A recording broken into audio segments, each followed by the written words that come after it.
We are live. Let's get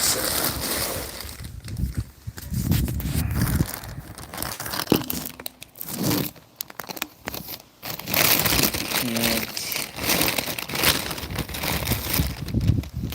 this up against. There we go. Now we can kind of just eat our food and chit chat. So hopefully everyone's doing good.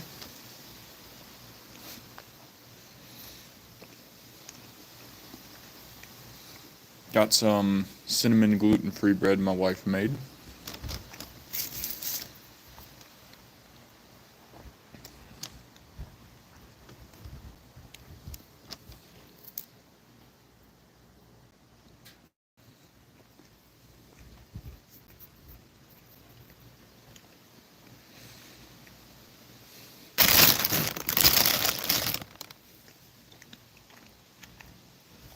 Yeah, I wish I had something I could lean this up against.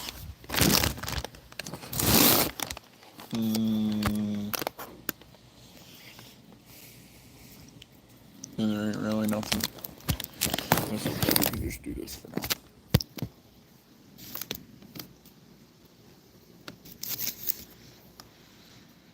But yeah, there ain't really much going on. There's just beetles all over the place. Flying around.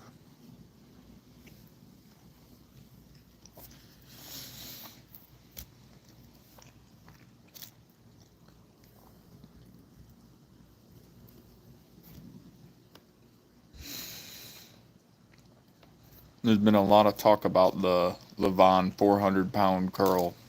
There has, that's for sure. If you can even call it that.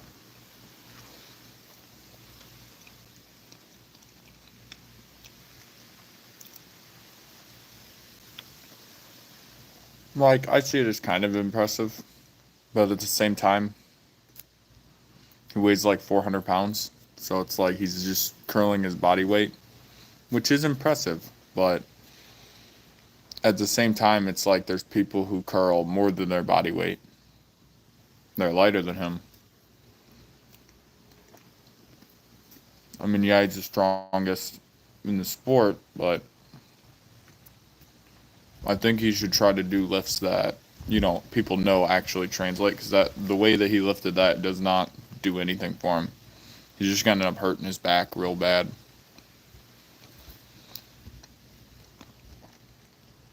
Well, if you look at Hermes, he just did 92 kilograms, one arm back pressure lift for like what, eight reps times two?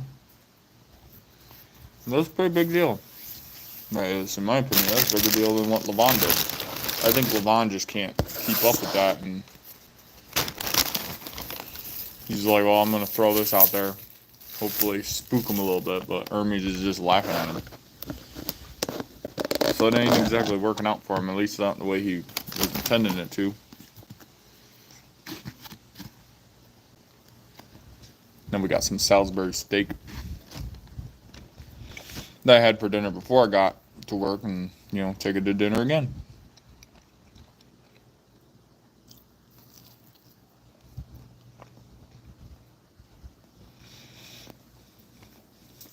Now I've been talking to some people online, well, on YouTube, because I watch like some smaller arm wrestling content creators here and there, and one of them's like TLJ some numbers or whatever. He does like some videos on different types of arm wrestling lifts and you know I guess medical documents that support certain things. And he does a lot of videos on side pressure. And I don't know, people are kind of, they're either in one lane or they're in the other lane as far as like how you should train side pressure.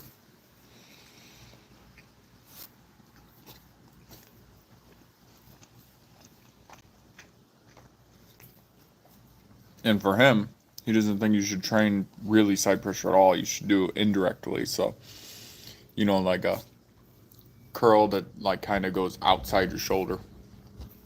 is an example that he gave to do kind of like what he calls the pocket pull. I think that's okay.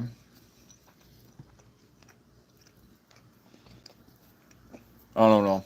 I'm a believer that if you want to get better at, that movement, you got to train that movement. So if you know your side pressure sucks, you got to train your side pressure because your side pressure sucks, if it's a pronated side pressure, train the pronated side pressure. It's supinated side pressure, train the supinated side pressure. Like, that's pretty much the way that you got to do it, in my opinion. If you try to beat around the bush, you're not going to get nowhere. I mean, indirect side pressure is good. There's a place for it, especially if you're not training normal side pressure correctly. You're not smart enough to, be able to understand the difference between tendon training and muscle training. That's fine.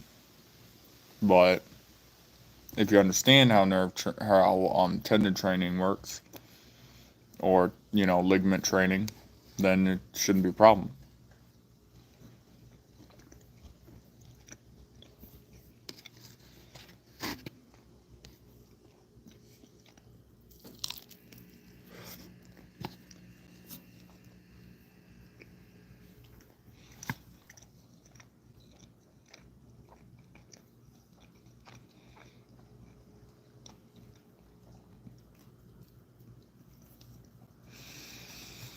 But yep.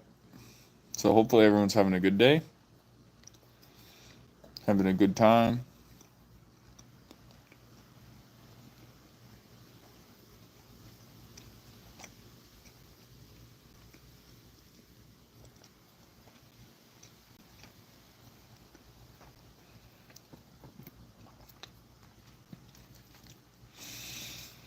And then there's some stuff that I've been reading, because I eat mainly just meat. That's pretty much what I eat. Like, I eat